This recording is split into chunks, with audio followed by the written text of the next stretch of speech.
श्री सद्गुरुदेव भगवान की जय। ऋषि दुर्वासा और उनके पत्नी कंदली की कथा है।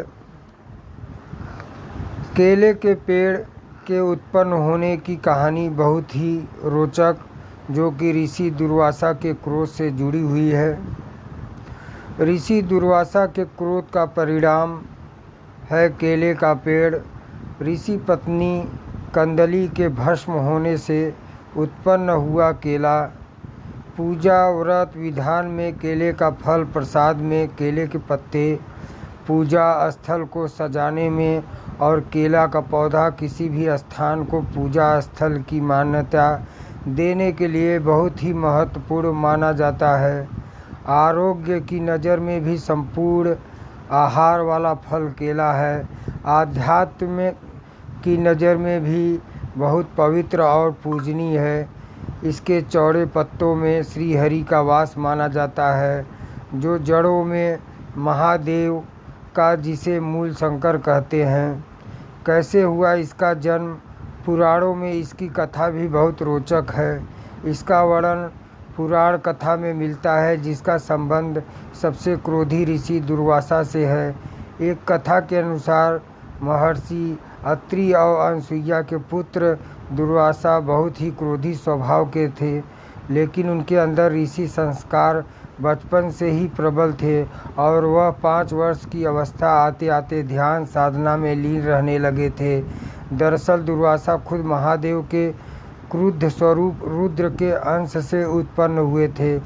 क्रोध ही उनके स्वभाव का मूल था और वह तमाम ज्ञान को पाने के बाद भी इसे नहीं त्याग सके थे। बड़े होते होते जब माता पिता ने देखा कि बालक के अंदर वैराग्य अधिक उत्पन्न हो रहा है और वह समाज की व्यवहारिकता को नहीं समझ रहा है, तब उनका विवाह ऋषि अम्बरीश की कन्या से करा दिया। ऋषि अम्बरीश ने अपनी कन्या के कई गुण बताए और ऋषि दुर्वासा ने माता पिता की आज्ञा मानकर विवाह कर लिया। ऋषि अम्बरीश दुर्वासा की क्रोधाग्नि को जानते थे, इसलिए पुत्री के साथ कोई अनिष्ट न हो, इसके लिए भी चिंतित थे। उन्होंने ऋषि दुर्वासा से पत्नी से कोई भूल हो जाए तो उसे क्षमा कर दिए जाने की प्रार्थना की। तब ऋषि ने उन्हें वचन दिया कि वह अपनी पत्नी के 100 अपराध क्षमा करते रहेंगे। स्वाभाविक है, गृहस्थ जीवन में कुछ बातें ऊपर नीचे तो होती ही रहती है। ऋषि दुर्वासा की पत्नी का नाम था कंदली, जो कि स्वभाव से कर्मठ और बहुत समझदार थी। वह हर एक बात का ख्याल रखती थी, किंतु फिर भी कभी कभी कुछ न कुछ हो ही जाता था। लेकिन ऋषि ने उन पर कभी क्रोध नहीं किया। उनका मूल स्वभाव जानकर ऋषि उन्हें क्षमा कर देते थे। ऐसा होने से धीरे धीरे कंदली के स्वभाव में भी निश्चिंतता आने लगी। लेकिन एक दिन ऋषि दुर्वासा कहीं से प्रवास कर कुछ देरी से आए। रात में भोजन के बाद उन्होंने विश्राम के लिए कहा। साथ ही पत्नी से कहा कि मुझे कल ब्रह्म मुहूर्त में ज़रूर उठा दे, मैं खुद भी कोशिश करूंगा, लेकिन थकान के कारण शायद ऐसा संभव न हो। ब्रह्म मुहूर्त में ऋषिवर को जरूरी अनुष्ठान करना था। अगली सुबह कंदली की ब्रह्म मुहूर्त में नींद तो खुली, लेकिन आलस के कारण न तो वह खुद उठी और न ही ऋषि को उठाया।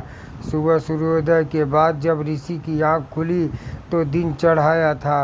अपना अनुष्ठान न कर पाने के कारण वह कंदली पर बहुत क्रोधित हुए और उन्हें भस्म हो जाने का श्राप दे दिया। ऋषि के श्राप का तुरंत असर हुआ और देवी कंदली राख बनकर रह गई। ऋषि को भी इस घटना पर बहुत दुख हुआ, लेकिन अनुशासन स्थापित करने के लिए उन्हें ऐसा करना पड़ा। जब कंदली के पिता ऋषि अम्बरीश आए तो अपनी पुत्री की राख बना देख बहुत दुखी हुए। तब दुर्वासा ऋषि ने कंदली की राख को पेड़ में बदल दिया और वरदान दिया कि अब से यह हर पूजा अनुष्ठान में इनका प्रयोग होगा। इस तरह से केले के पेड़ का जन्म हुआ और कदली फल यानी केले का फल हर पूजा का प्रसाद बन गया।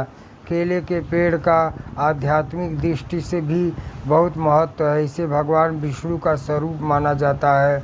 ऋषि क्रोधी अवश्य थे, किंतु यह उनके प्रेम की पराकाष्ठा ही थी जो कि देवी कंदली को सदा सदा के लिए अमर कर दिया।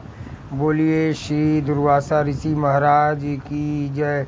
बोलो श्री सद्गुरु भगवान की जय। बोलो परमपिता परमात्मा की जय। जय श्री राम। हर हर महादेव।